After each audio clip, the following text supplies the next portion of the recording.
Nagparamdam muli si boxing legend Manny Pacquiao sa kagustuhan niyang lumaban sa Paris Olympics next year.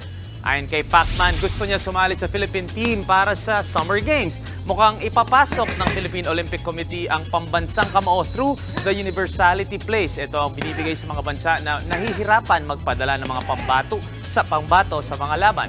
Sa ngayon, si Tokyo Olympics bronze medalist Yumir Marshall pa lang ang kaisa-isang lalaban para sa bansa sa Paris. Naghihintay pa si Pacman kung makakasama siya.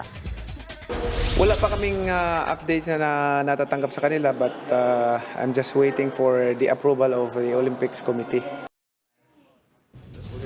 At habang wala pang balita sa Olympic participation niya, busy naman si Pacquiao maghanda para sa possible rematch nila ni fellow boxing legend Floyd Mayweather Jr.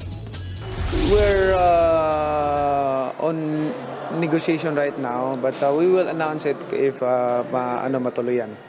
Oh, but you're confident that it will push through? I don't know.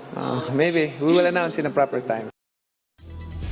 Nanunukso pa si Manny Pero either way, mapa-Olympics man yan o rematch kontra Mayweather or pareho, sigurado excited lahat mapanood uli ang pambansang kamao makipagbakbakan sa ring. It's your sports Tito Mike Reyes. Peace and love.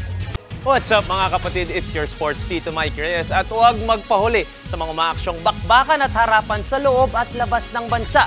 Para sa mga pandi ng sports news, mag-follow at mag-subscribe sa social media pages ng News 5. Alam nyo na ha? Peace and love.